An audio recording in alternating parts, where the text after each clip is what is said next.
ব্রাহ্মণবাড়িয়ার সরাইলে সরকারি নিয়মনীতি তোয়াক্কা না করে ফসলি জমি ও লোকালয় সংলগ্ন এলাকায় গড়ে ওঠা ইট ভাটার কালো ধোঁয়ায় চরম বিপর্যয়ের মুখে পড়েছেন স্থানীয় কৃষকরা। সরাইল নাসিরনগর লাথাই সড়কের পাশে অবস্থিত এসব ভাটার ছাই ও বিষাক্ত বর্জ্যে নষ্ট হচ্ছে মাইলের পর মাইল আবাদি জমির ফসল। পরিবেশ আইন অমান্য করে জনবসতিপূর্ণ এলাকায় ভাটা স্থাপন করায় শিশুদের স্বাস্থ্য ঝুঁকি বাড়লেও প্রতিকার মিলছে না বলে অভিযোগ ভুক্তভোগীদের। বিস্তারিত থাকছে সাগে মৃধার প্রতিবেদনে।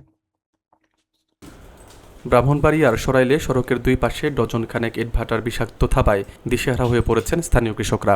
পরিবেশ অধিদপ্তরের আইন অনুযায়ী জনবসতি থেকে 1000 মিটার দূরে ভাটা স্থাপনের নিয়ম থাকলেও এখানে তা মানা হচ্ছে না। স্থানীয় বাসিন্দা আবেদ আলী, আনন্দ দাস ও কাজল দাস অভিযোগ করেছেন যে রূপালী, সফল ও 222 নামক ইট ভাটার বর্জ্য এবং কালো ধোঁয়ার কারণে তাদের জমিতে কোনো ফসল হচ্ছে না, এমনকি গাছপালাতেও ফল ধরছে না।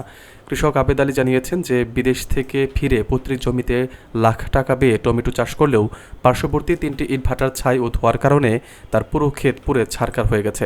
স্থানীয়রা আরও জানিয়েছেন যে এসব ভাটার বিকট শব্দ এবং ধোঁয়ার কারণে শিশুরা প্রতিনিয়ত শ্বাসকষ্ট সহ নানা রোগে আক্রান্ত হচ্ছে।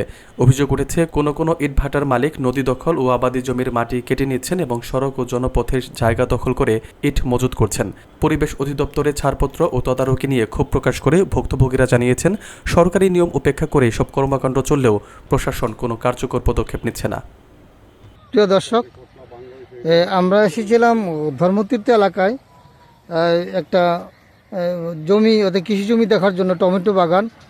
এই টমেটো বাগানের পরিস্থিতি দেখতে পাচ্ছেন যে এখানে টমেটো গাছগুলো মরে গেছে, প্রতি গাছে মরে গেছে এবং এখানে যে মালিক আসলে কোনো ফলনই পাননি। কারণ হচ্ছে একটাই, সেটা হচ্ছে এখানে 2টি ইটমিল আছে। ইটমিলের ধোঁয়া, বিষাক্ত ধোঁয়া এবং কয়লার গন্ধ সহ নানাবিধ সমস্যার কারণে এখানে কোনো ধরনের কৃষি ফলন হচ্ছে না, সবজি চাষ হচ্ছে না। ইভেন কি এখানে পার্শ্ববর্তী এলাকায় রয়েছে একটি স্কুল, মাদ্রাসা এবং ডাব গাছে কোনো ডাব আসে না বিগত কয়েক বছর যাবৎ। এগুলি স্থানীয়দের সাথে কথা বলেছি এবং বলে জানতে পেরেছি যে এখানে এই ব্রিকফিল্ডের কারণে কোনো ধরনের ফসলি জমিতে ফসল হয় না। এ বিষয়ে আমরা বিস্তারিত জানবো এই জমির মালিক।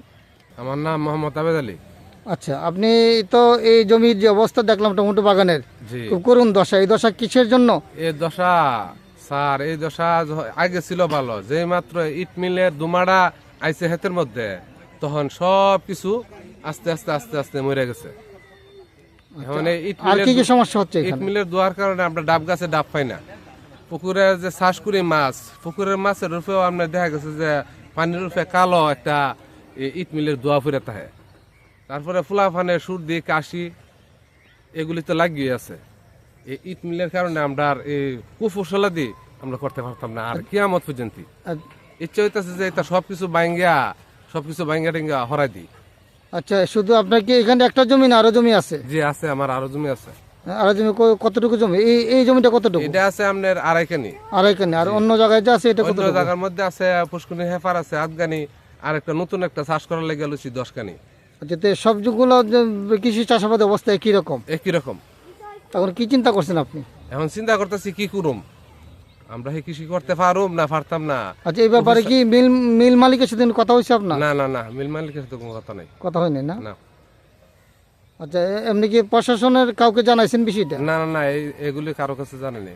আচ্ছা আবেদ ভাই, এখানে যে 2টা ব্রিকফিল্ডের কারণে এই সমস্যাটা হচ্ছে, 2টা ব্রিকফিল্ডের নাম কি কি ব্রিকফিল্ড? এটা হচ্ছে সফল ব্রিকফিল্ড। জি, আমার নাম কাজল দাস।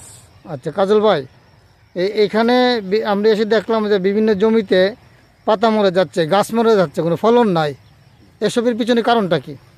এখানের পিছনের কারণ বলতে মনে করেন যে ইট মিলে যে দোয়াটা উঠতেছে, আমরা মাঝে মধ্যে আমরা দেখতে পাই কিছু দোয়াটার সাথে কিছু শালিগুলা বাড়িতেছে। আমরা অনেক সময় আমরা নারকেল গাছ আমরা দেখি, নারকেল ফাড়তে গিয়া নারকেলের গোড়ায় এই কালিগুলা জমাতে হয়। আগে যে গাছটা মধ্যে পাইতাম 100 নারকেল, এই গাছটার মধ্যে পাই 25টা, 15টা, 20টা। এবার তো কিছু গাছ ছুড়ে জায়গা, অনেক ধরনের সমস্যা এই ধোয়ার কারণে আমরা পাইতাছি। কি কি ব্রিকফিল্ড আছে এখানে? এখানে আছে একটা আছে সফল, একটা আছে রূপালী, ওই না ট্রিপল টু না? হ্যাঁ, এগুলা তো একদম কাছাকাছি, মানে আপনার কাছাকাছি।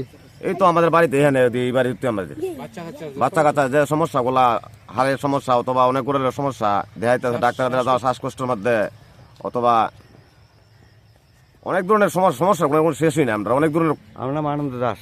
আচ্ছা আনন্দ ভাই, এই যে এখানে এই যে বিভিন্ন ফসল জমিতে দেখতেছি যে গাছ মরে যাচ্ছে, কোনো ফলন আসতেছে না, না আসার কারণটা কি?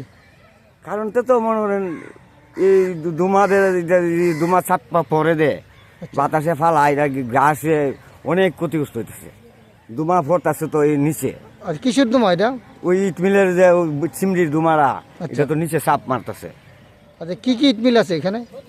সফল আছে এখানে, ওই আবার ইট মিল আছে, ওই এটার নাম নাকি তা ত্রিবল টু। আচ্ছা আচ্ছা, মানে সবগুলো ইট মিলের দোয়া এদিকে আসতেছে না? হ্যাঁ সব উদি এখনো তাইতেছে। তা আপনারা ক্ষতিগ্রস্তের মধ্যে আছেন। ক্ষতি কি কোন লাগে।